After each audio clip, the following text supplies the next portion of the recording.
The first time they laughed, it was soft. The second time, it was louder. By the third, the entire dining room was watching me like I was the punchline. I was still holding the champagne glass my cousin had shoved into my hand when my older brother leaned back in my father's chair, the head of the 12-foot walnut table, and said, "Go ahead, Claire. Sign it. We all know you were never meant to handle something this big anyway. 32 relatives, one attorney, one document, and me." 3 minutes later, no one in that room was smiling. My name is Claire Whitmore. I'm 31 years old, and until that afternoon, I had spent most of my life being the quiet one in a very loud family. The Whitmores of Fairfield County, Connecticut, weren't just wealthy, they were visible. Real estate developments across the Northeast, private golf memberships, charity galas with photographers waiting outside. My father, Richard Whitmore, built a $28 million property portfolio from scratch. My brother, Grant, was supposed to inherit it. I was supposed to stay out of the way. When Dad passed from a sudden stroke, the grief felt real to me. To everyone else, it felt procedural. Within 48 hours, the estate meeting was scheduled at the main house overlooking Long Island Sound. Catered lunch, fresh flowers. My stepmother wearing pearl earrings that probably cost more than my first car. They kept calling it a celebration of legacy. It felt more like inventory. The document in front of me wasn't the will, that had already been summarized. Equal distribution of liquid assets, a trust for charitable foundations, the house. What they slid toward me was something else, a voluntary transfer of my voting shares in Whitmore Holdings to Grant for operational simplicity. Operational simplicity. Dad always said you didn't like the corporate side, Grant added casually. This just keeps things clean. My stepmother Lorraine gave me a tight smile. You'll still receive dividends, sweetheart. You just won't have to worry about decisions you're not equipped for. Not equipped for. I work in forensic accounting. I've built restructuring plans for companies twice the size of Whitmore Holdings, but in my family, I was still the girl who preferred spreadsheets to cocktail parties. They thought that meant I was soft. Across the table, our family attorney, Mr. Halpern, cleared his throat quietly. He had known me since I was a teenager. His eyes flicked from Grant to me and back again. "Claire," he said evenly, "you are under no obligation to sign anything today." Grant laughed. "Come on, David. Don't make this dramatic." "It's not dramatic," Halpern replied. "It's procedural." The word hung there. I looked down at the document, 8 pages, legal phrasing designed to sound harmless. If I signed, I would relinquish controlling interest in 3 core development subsidiaries, entities that coincidentally own the most appreciating assets in our portfolio. They thought I didn't know that. "You've never even wanted the spotlight," Lorraine pressed. "This isn't about you. It never was." When we were kids, Grant got invited into Dad's office during meetings. I got invited to help set up chairs before charity dinners. When I earned my CPA license at 23, Dad had said, "That's nice, Claire," and then asked Grant about a golf tournament. I learned early that attention in our family was a limited resource. If you weren't loud enough to take it, someone else would, but here's what they never noticed. Silence doesn't mean ignorance, it means observation. Over the last 2 years of Dad's life, while Grant was busy posting photos from Aspen and Lorraine was hosting fundraisers, I was the one helping Dad restructure short-term debt after a market downturn.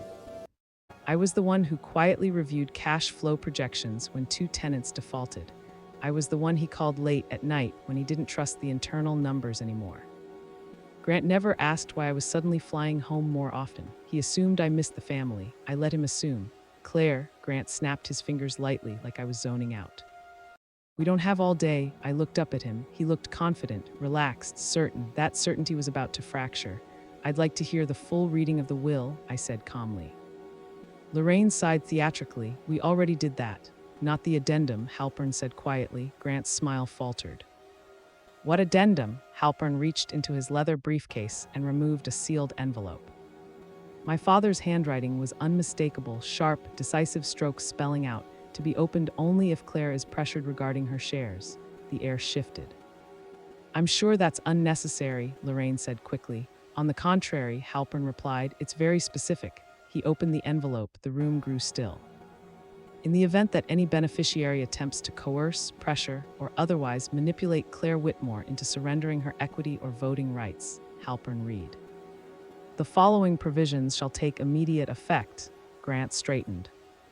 First, the Class B silent shares, currently held in escrow, will convert to Class of voting shares under Claire Whitmore's sole authority. The words landed slowly. Halpern continued.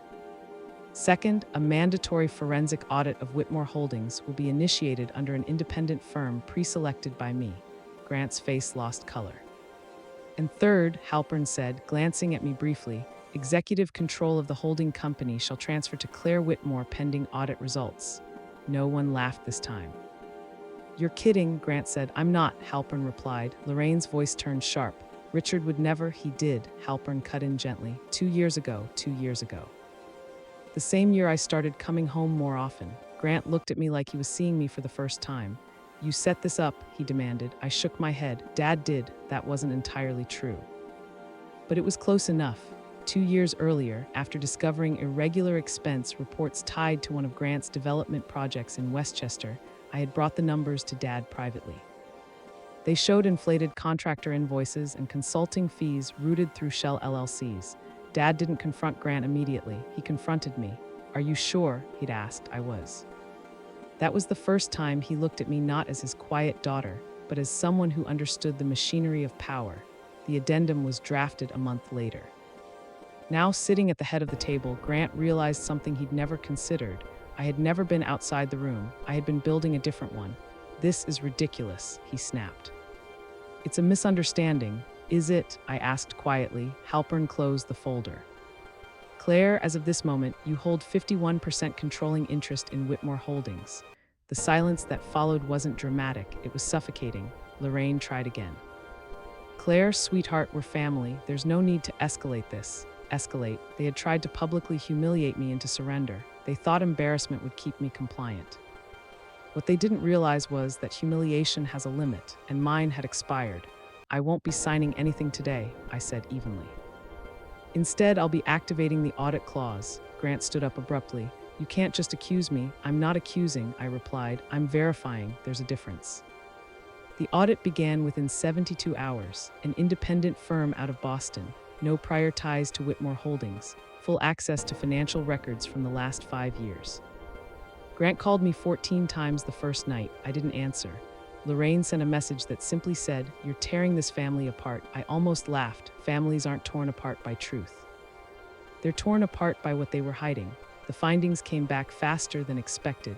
Unauthorized transfers totaling $3.8 million, inflated land acquisition costs, personal expenses billed to development subsidiaries, a private equity loan secured against one of our commercial properties, signed electronically using Dad's credentials 3 days after he'd been hospitalized. Forgery. When I saw the timestamp, something inside me went cold. Grant had always been entitled. I hadn't known he was reckless. Halpern called an emergency board meeting. Grant tried to frame it as temporary liquidity issues. He blamed market volatility, contractors, timing. The numbers didn't agree. You leveraged company assets for personal investments, I said calmly, sliding the audit summary across the table, and you falsified authorization. It was a bridge loan, he shot back. I was going to fix it. With what? I asked. More debt. Lorraine looked between us, panic creeping into her expression. Claire, don't do this. Don't do what?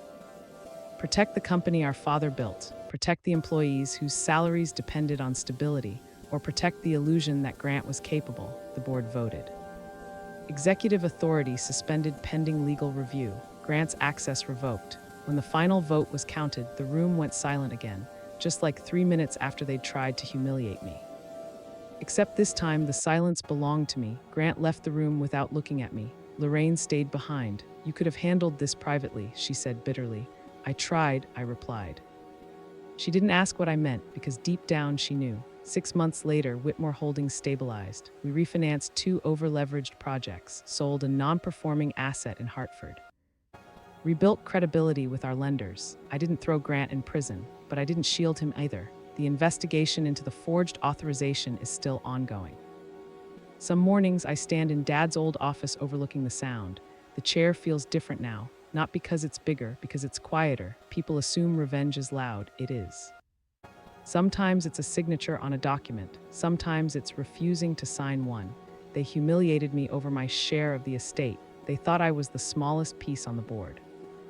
3 minutes later, the room went silent because they finally understood something I had known all along. I wasn't asking for my share, I was protecting what was already mine. If you've ever been underestimated in your own family, remember this: silence doesn't mean weakness. Sometimes it means you're gathering evidence. Would you have forgiven them or done the same? Let me know.